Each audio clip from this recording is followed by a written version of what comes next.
Hello, hello, and welcome back to Zap Match Carp. And I believe this is part 7 of Act 1. I'm losing count. There's gonna be a lot of these, and I need help with counting them. So, here we go. Once again, into the fray. That sounds a lot more dramatic than it should be. Okay. Shichen wants you to know that you're taking too long to make a move. You're taking too long to get me off, ho. Go make a sandwich. Kidding. I hope the feminists don't attack me for that. Shichen also says that she will let you keep Australia if you agree to join the student council. That's not even okay. I thought this was a game with no strings attached. Just the fact she would dangle that over my head as an offer means that she knows I care about the outcome of this game. Why do you care about the outcome? It is a game.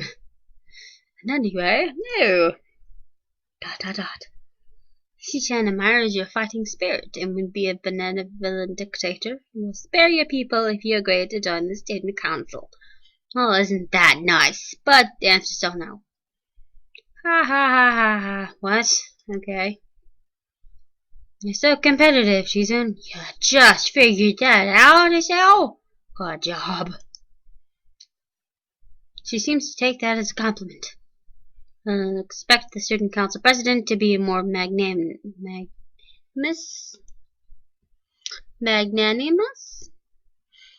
She doesn't seem to know what the word means or how it's signed, so she pulls out a piece of paper, marks it for Sijun, who in return signs it back to Misha. Misha presses her index fingers against her temples as if trying to physically imprint the word into her memory. Well, you're not very bright, so I guess that's one way of dealing with it. A little weird cat face she has again. ... Suddenly, Shizen bursts into a flurry of distress.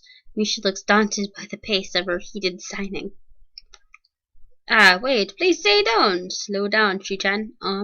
Shichen says you're going to lose. Tell her I will crush your world empire with my rebellion. Oh, viva la evolution. Okay. Oh God, that face. Those eyes of hers shine with childlike mischief. Oh God. ...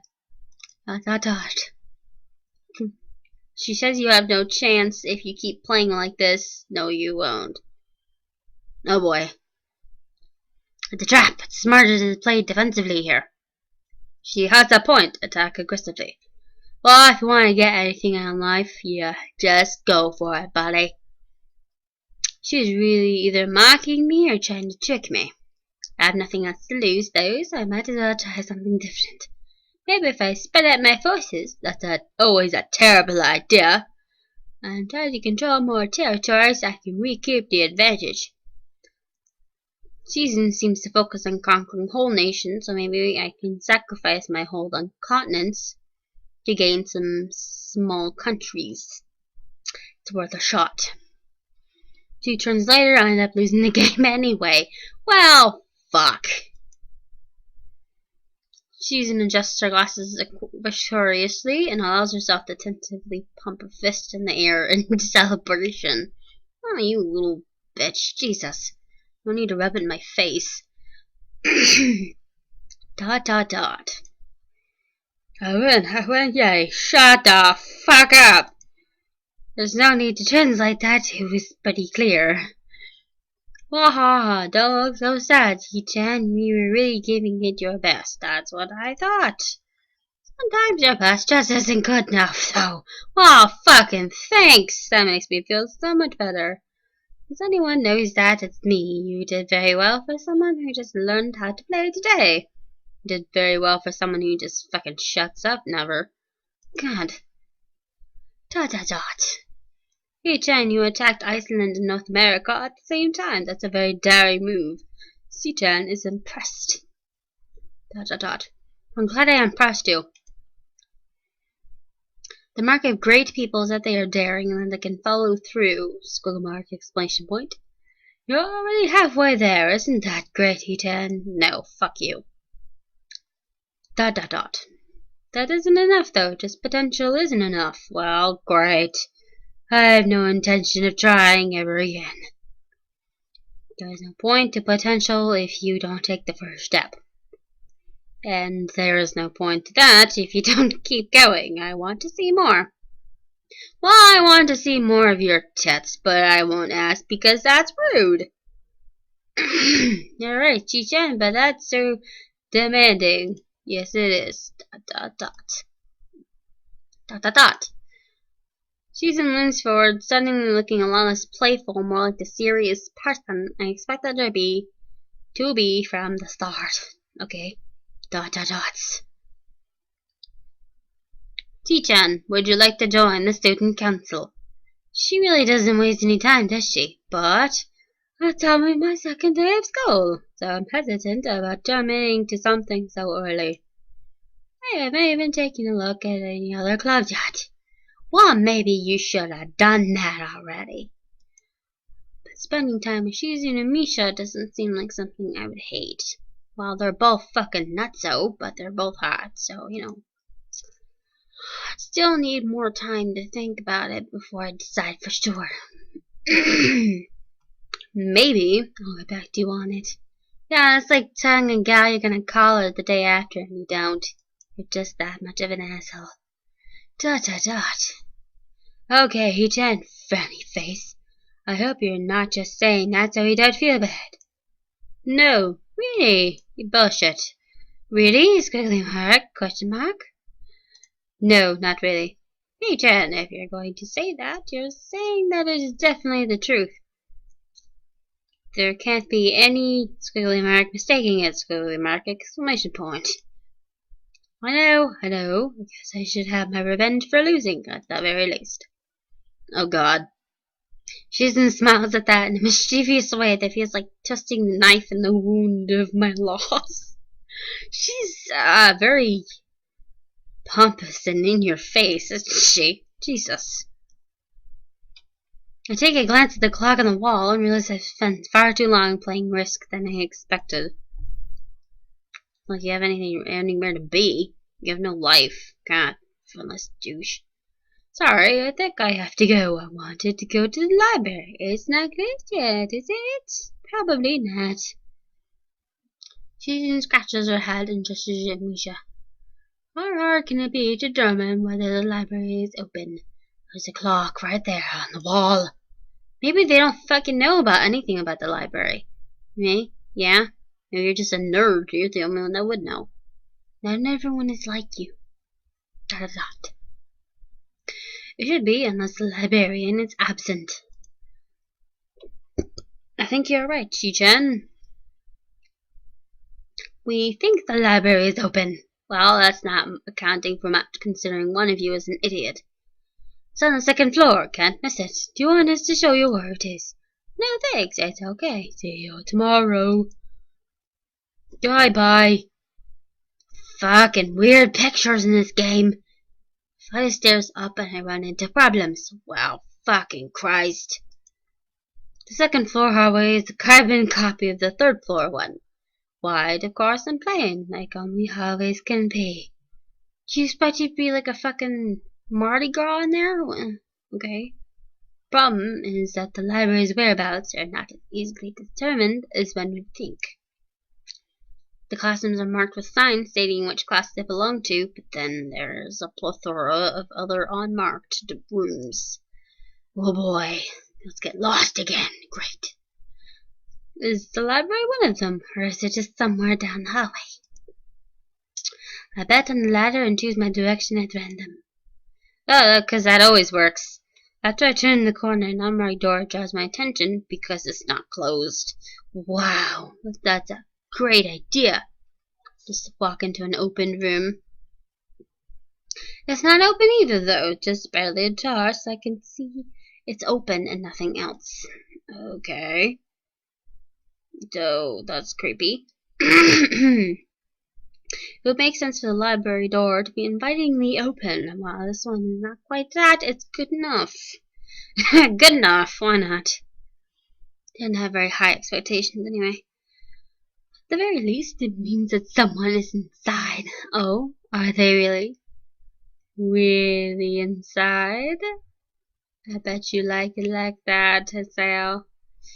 And I can ask for directions no matter how embarrassing that is. And gingerly push on the center of the door with my fingertips. Every muscle in my arm ready to pull back at a moment's notice. The feeling of being an outsider to this school can't be shaken from my mind. Well, you're not. Get used to it. So much so that I instinctively fear doing something wrong by entering. The door slowly creaks as if grounding from a deep sleep, though is much easier to open than I did supposing. I'm guessing this is gonna be the library. It's probably the library. Leaning over and poking my head even further inside to gain sight of the room as fast as possible, the meek "Hello" at my lips is quickly snatched away. Oh, ooh. Hi there, princess. How's it going? Dot dot dot. This is not as I was expecting. I didn't expect it either, kid. I thought this was gonna be a library. I mindlessly let the door open to its full extent, taking in the sight of the solitary figure taking center stage in the otherwise abandoned room. Okay, the situation steals my voice, leaving me standing at the door, staring at the beautiful girl. Well, let's just hope she's blind, doesn't notice that creepy staring. Or the boner. Evidently, having taken her time to assess the situation, the girl gently puts down her teacup and opens her eyes, but doesn't look at me. Hello there! May I help you? Said wavy-haired girl. You are not Asian. Staring directly in front of her, the movements of her lips seemed to break the silence rather than the words. However, it's a soft, measured voice that reminds her she's a being separate from the room itself. Not only is she likely the tallest girl I've ever laid eyes on, but even among the foreigners I've met, she's strikingly distinct. Oh, hi! Sorry for intruding. I was just kind of lost in your eyes, baby. She takes a moment to formulate a response before speaking. Every action she takes feels as if it's carefully choreographed beforehand. Okay. Got to take a seat. What? What? I need help finding the library. Why? I'm going to get raped again. This is very suspicious. Unexpected, considering that I'm intruding upon her. Thanks. I slowly step towards another seat opposite her. The girl, resting the teacup and sauce on the wooden table between, is getting suspenseful.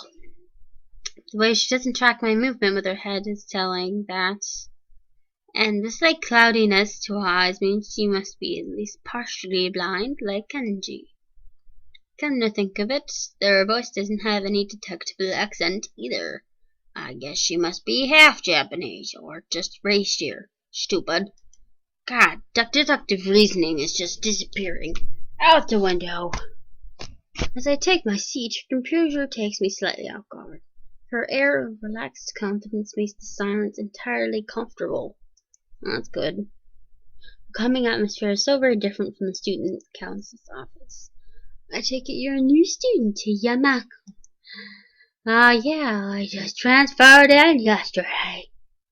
Yes, you did, so, 'cause you're special. I get the distinct feeling my speech patterns don't match the formality of hers. Accentuated by her restrained bow of greeting. One which I hasten to match, but realizing the futility of the action. I'm Lily Sato. Pleased to meet you. Lily, huh? That's a nice name. Hey, baby. Anyway, Hiseo Nekai. She gives a nod before gesturing roughly in the direction of her teacup. Would you care for a drink? No, I want to go to the library. God damn it. Hiseo, no. Get your priorities right. Sure. As much as it pains me, I can't keep step with her formality in the proceedings. Well, it's great. I also can't keep going. Time is up. This has been said, Magikarp. Thank you for tuning in.